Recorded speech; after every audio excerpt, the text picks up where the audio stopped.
Salut, j'espère que vous allez bien mes cancers. On se retrouve là pour les guidances du mois de juillet 2026. Allez, on y va.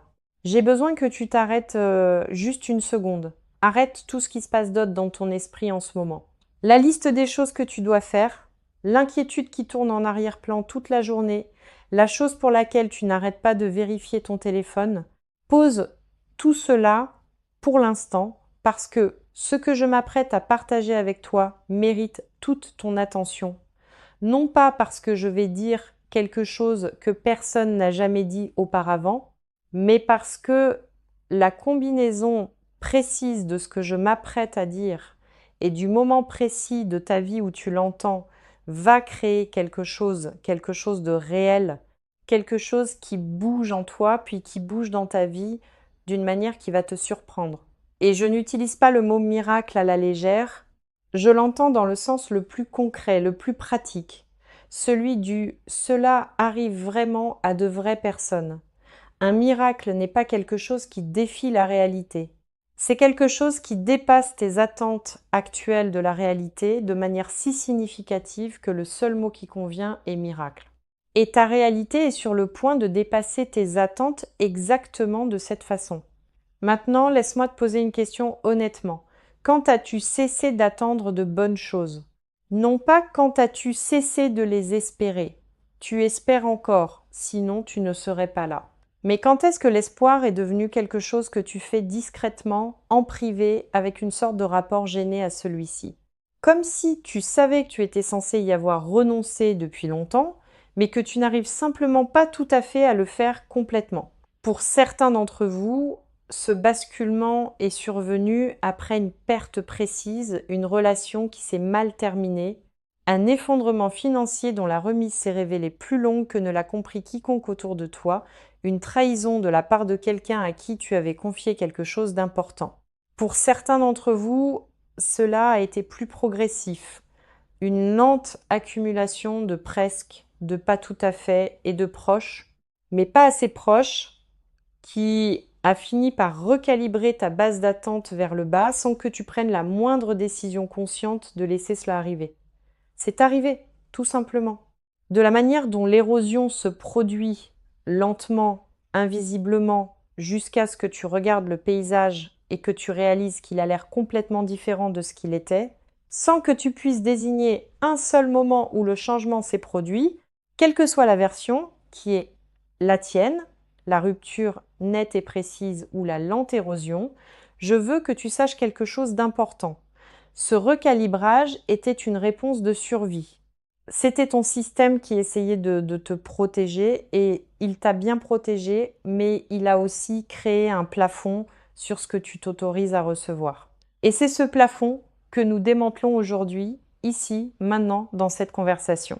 Parce que voici la vérité au sujet des miracles et de la raison pour laquelle ils arrivent à certaines personnes et semblent en contourner d'autres. Ce n'est pas une question de mérite. Ce n'est pas une question de chance au sens passif et aléatoire. C'est une question de réceptivité. Et la réceptivité n'est pas quelque chose que l'on possède ou que l'on ne possède pas. C'est quelque chose que tu choisis chaque jour. Dans un millier de petites décisions, rester ouvert ou rester protégé, tendre la main vers quelque chose ou te crisper contre cela, traiter une bonne chose inattendue comme réelle, ou chercher aussitôt l'explication qui la rend plus petite, plus sûre et moins susceptible de te décevoir si elle s'avère ne pas être ce qu'elle semblait. Certains d'entre vous choisissent la protection depuis si longtemps que l'ouverture leur paraît naïve, comme quelque chose que seules font les personnes qui n'ont pas été assez blessées. Je veux te proposer un autre cadre à ce sujet. L'ouverture après avoir été blessé n'est pas de la naïveté, c'est du courage. C'est le courage précis, difficile, qui coûte quelque chose d'une personne qui sait exactement combien l'espoir peut coûter et qui le choisit malgré tout. Ce n'est pas de la faiblesse. C'est la posture la plus puissante qu'un être humain puisse occuper. Et c'est la posture qui rend les miracles possibles, pas inévitables, possibles. Et le possible, lorsque les conditions sont réunies, devient réel. Les conditions dans ta vie sont réunies, elles le sont maintenant. Certains d'entre vous qui écoutez ceci êtes au milieu de quelque chose de si lourd que le mot miracle est presque cruel à entendre. Genre, oui, des miracles, super, très utile. Pendant ce temps, j'ai une facture vendredi, une relation qui s'effondre et un travail qui me pompe toute mon énergie. Et tu veux parler de miracle. Et je l'entends vraiment. La lourdeur est réelle, la facture de vendredi est réelle, l'épuisement est réel. Je ne vais pas contourner spirituellement tout cela avec de joyeuses prédictions sur la façon dont tout va s'arranger. Ce que je vais dire, c'est ceci. Le miracle qui t'est accessible n'est pas séparé du chaos. Il arrive à travers le chaos. Il arrive sous la forme de la résolution précise, des choses précises, qui sont actuellement les plus lourdes. Un mouvement autour de la facture arrive dans la situation financière. Un vrai mouvement, pas juste un correctif temporaire.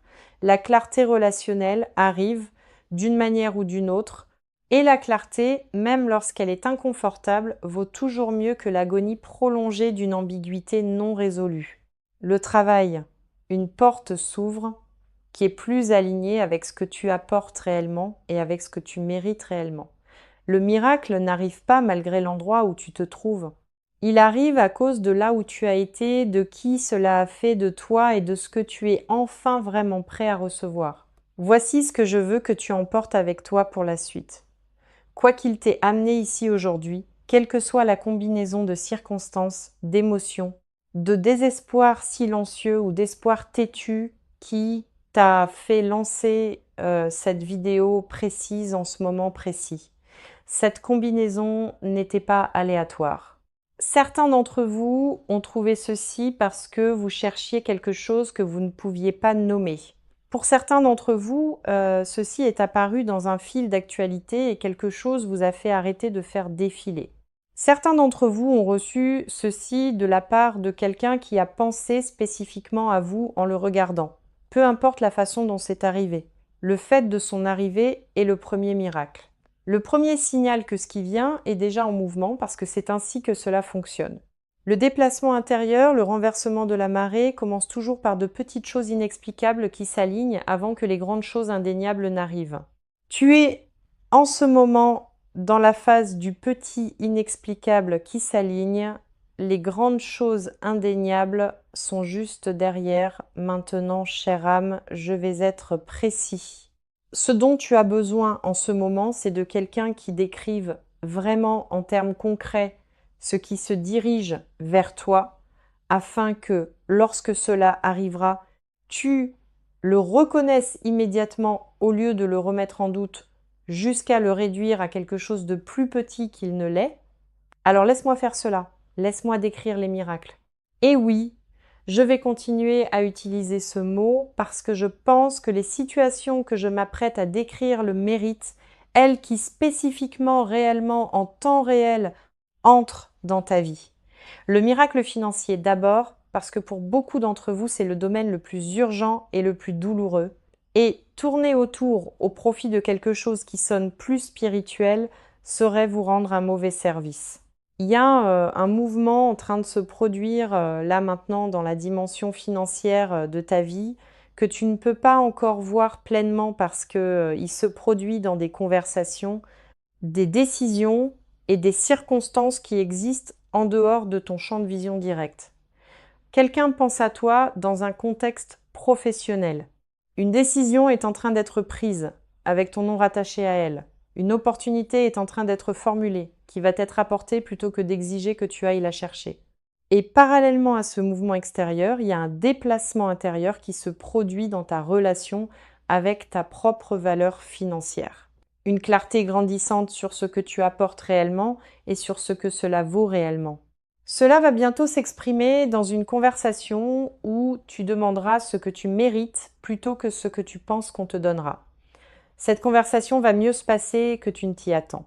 Le chiffre que tu demanderas sera accueilli autrement que la peur ne te le dit, et le résultat de cette conversation sera le début d'une réalité financière fondamentalement différente de celle dans laquelle tu as vécu. Pas légèrement améliorée, fondamentalement différente. Voilà le miracle financier. Il a un mécanisme humain. une conversation, une décision, une opportunité. Mais son timing, la manière précise dont il arrive dans ta vie précise en ce moment précis n'est rien de moins que miraculeux. Certains d'entre vous attendent une somme précise, un montant précis qui changerait tout, qui solderait la chose qui vous étouffe, qui créerait le coussin qui vous laisserait respirer, qui financerait la chose que vous essayez de construire sans ressources suffisantes. Je ne vais pas te donner un calendrier exact. Ce que je vais te dire, c'est que le chemin vers cette somme précise est en ce moment plus court qu'il ne l'a jamais été auparavant.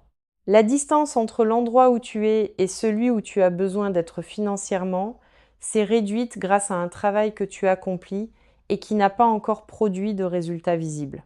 Les résultats visibles arrivent, l'accumulation invisible est sur le point de percer la surface, et quand elle le fera, sa vitesse te paraîtra miraculeuse.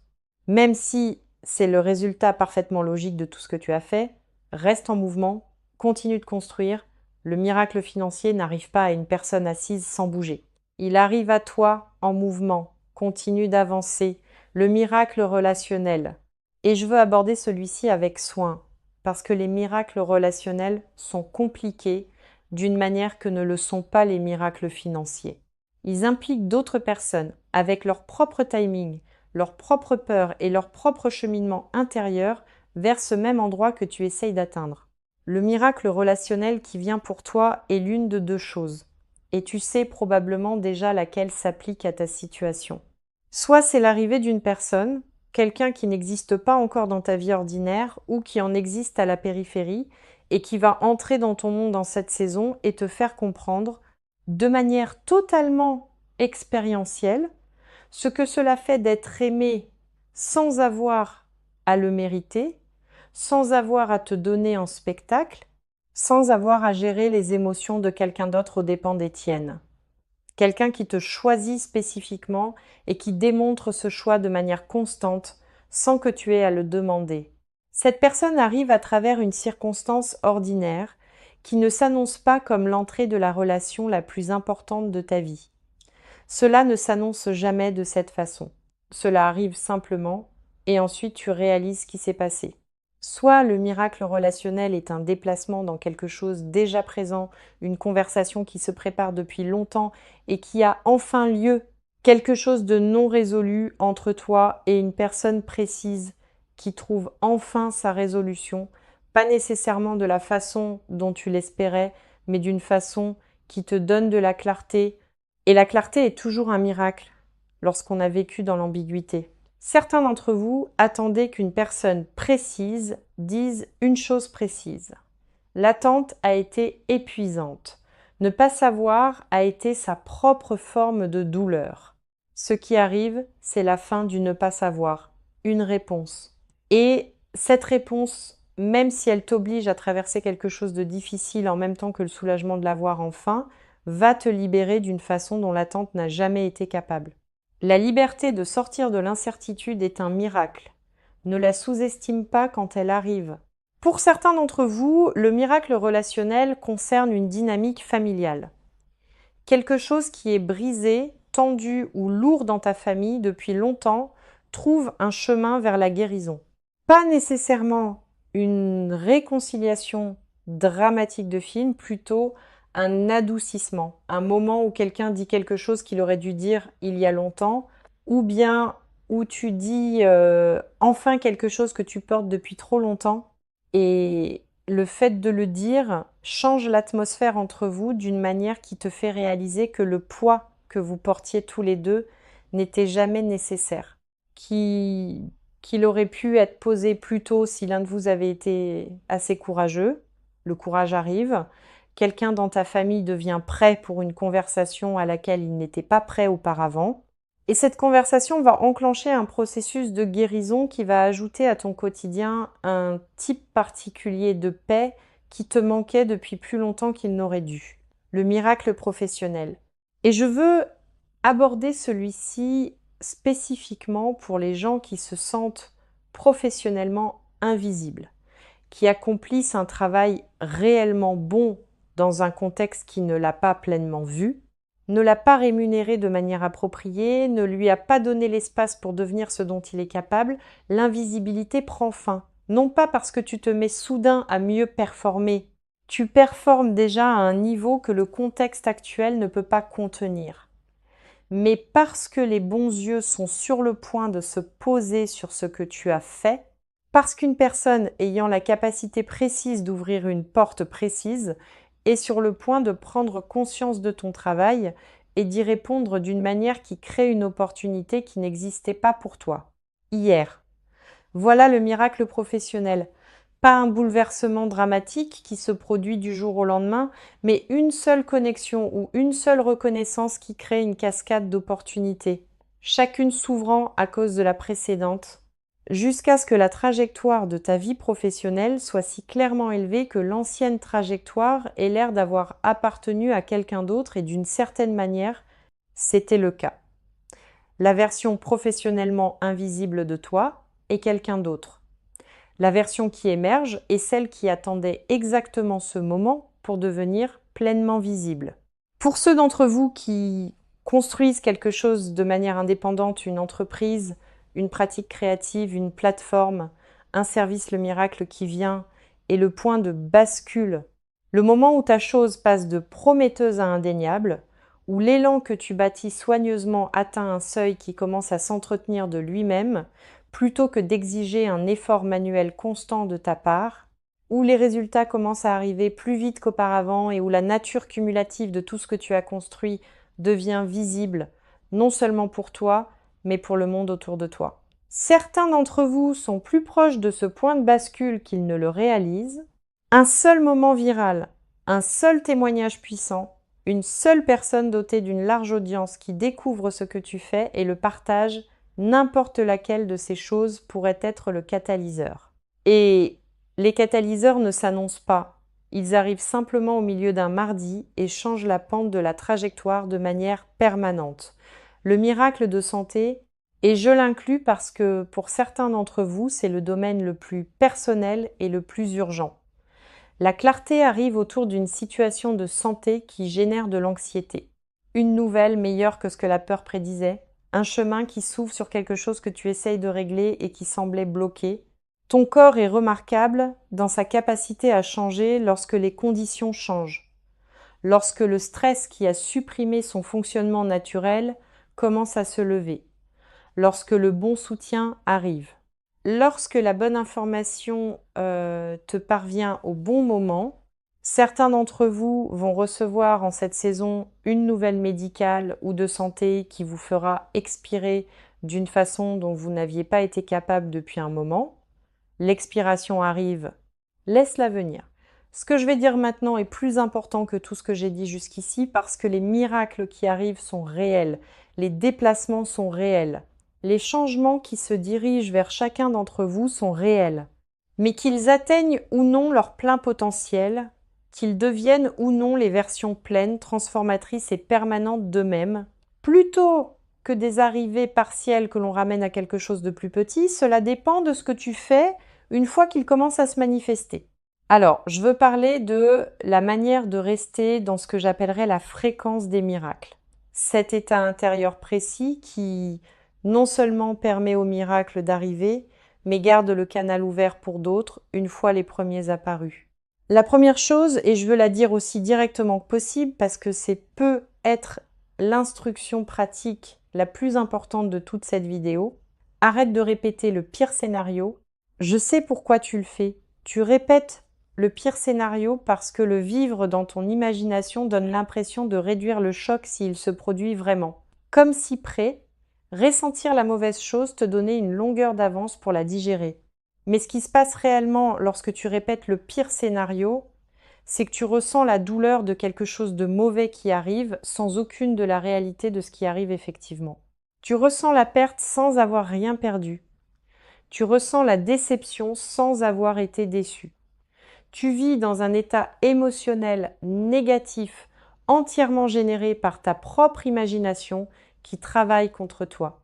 Et cet état, cette souffrance chronique, autogénérée, de faible intensité, lié aux mauvais résultats anticipés est incompatible avec la fréquence des miracles parce que la fréquence des miracles exige de l'ouverture et tu ne peux pas être ouvert et crispé en même temps. Ce sont des postures mutuellement exclusives. Chaque fois que tu te surprends à répéter le pire scénario, interromps-le, pas avec une positivité forcée, juste avec un retour à ce qui est réellement vrai actuellement en cet instant. Là, maintenant, en cet instant, qu'est-ce qui est réellement vrai? En général, la réponse est quelque chose de gérable. En général, la réponse n'est pas le pire scénario. Reviens à ce qui est réellement vrai et laisse partir la répétition. La deuxième chose, et celle-ci s'adresse spécifiquement à ceux d'entre vous qui ont un schéma de sabotage des bonnes choses lorsqu'elles arrivent. Connais ton schéma et nomme-le avant que le miracle n'arrive. Ainsi, tu pourras l'interrompre en temps réel lorsqu'il s'active, parce qu'il va s'activer. L'arrivée de quelque chose de réellement bon après une longue période de réellement difficile déclenche presque toujours une réponse d'autoprotection qui prend une forme différente chez chacun.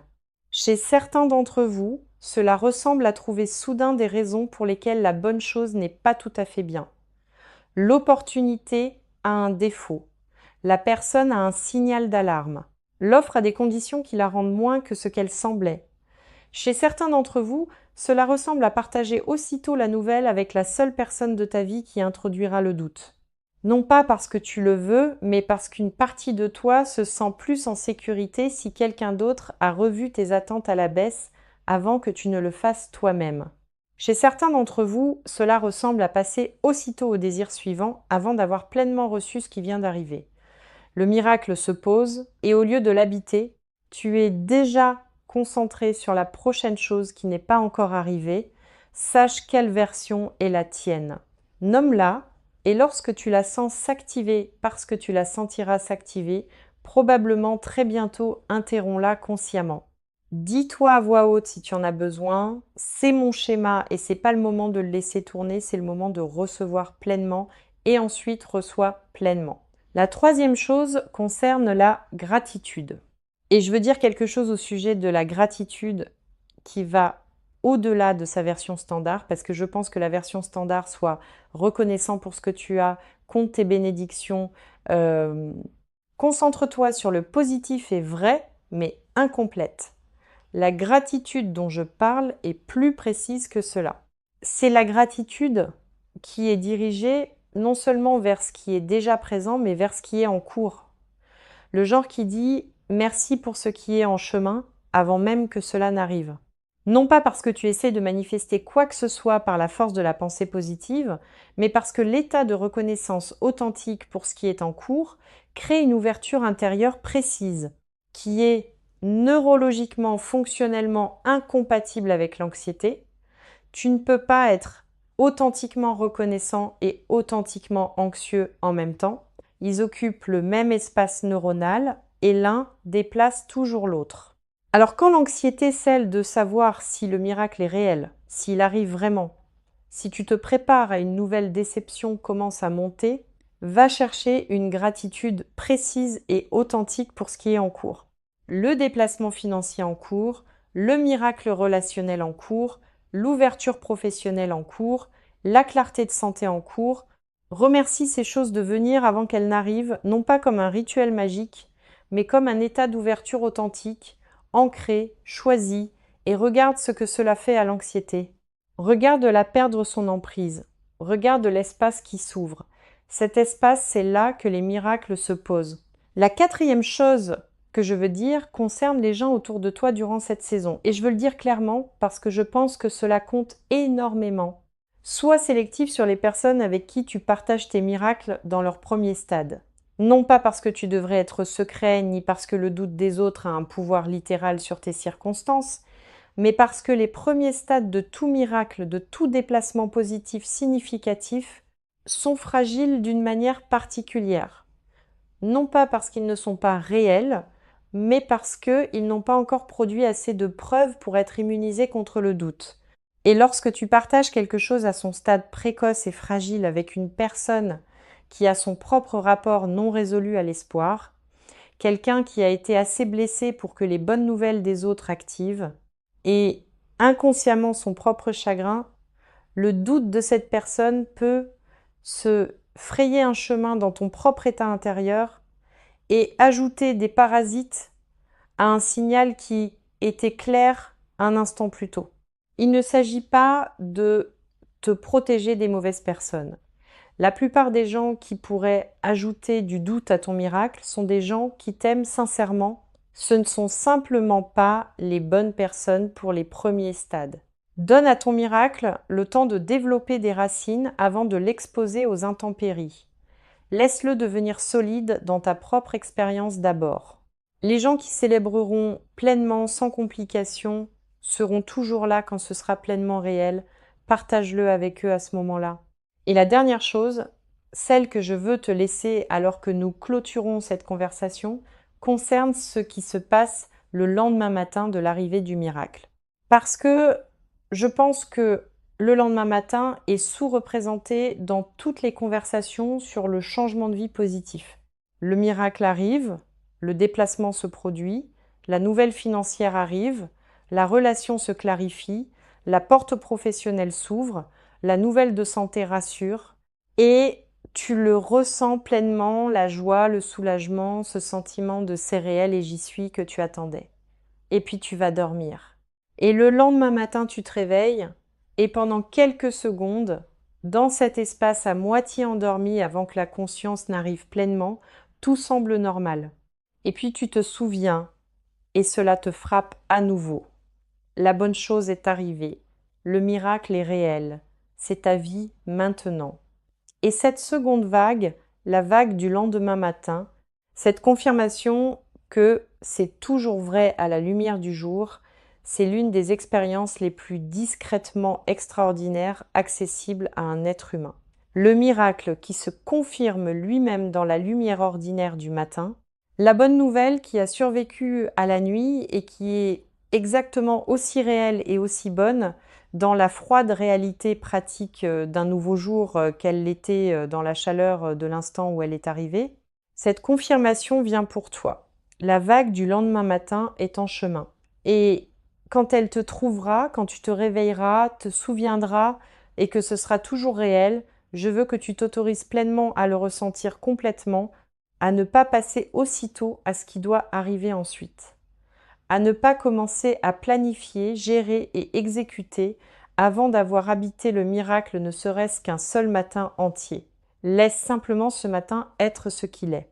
Une preuve, une confirmation, l'univers qui tient parole, le miracle qui est arrivé, ta vie qui a changé, toi, la personne précise qui a lancé cette vidéo, qui est arrivée de l'autre côté de la saison difficile, quelle qu'elle ait été, et qui mérite complètement, sans question, sans condition, chaque belle chose que l'autre côté se révèle contenir.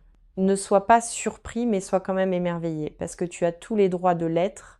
Si quelque chose a bougé en toi durant ceci, si quelque chose s'est déplacé même légèrement dans la façon dont tu tiens ce qui est possible pour ta vie, écris « Je suis prêt pour mon miracle » dans les commentaires, maintenant. Pas comme un souhait, comme une déclaration. Parce qu'il y a une différence entre souhaiter quelque chose et se déclarer prêt à le recevoir. Et cette différence change tout. Et dis-moi, quel est le miracle que tu appelles à toi en ce moment? Dis-le précisément. Dis-le à voix haute dans les commentaires parce que la chose que tu es prêt à nommer publiquement est la chose que tu es réellement prêt à recevoir. Et quelqu'un d'autre en train d'écouter ceci en ce moment a besoin de lire ton miracle précis pour croire au sien. Ton commentaire compte plus que tu ne le sais. Si c'est ta première fois ici, abonne-toi maintenant avant de fermer, parce que cette chaîne est l'endroit où de vraies conversations sur la vraie vie ont lieu régulièrement. Et la prochaine vidéo est déjà en chemin pour te trouver. Écris « Je suis prêt pour mon miracle ».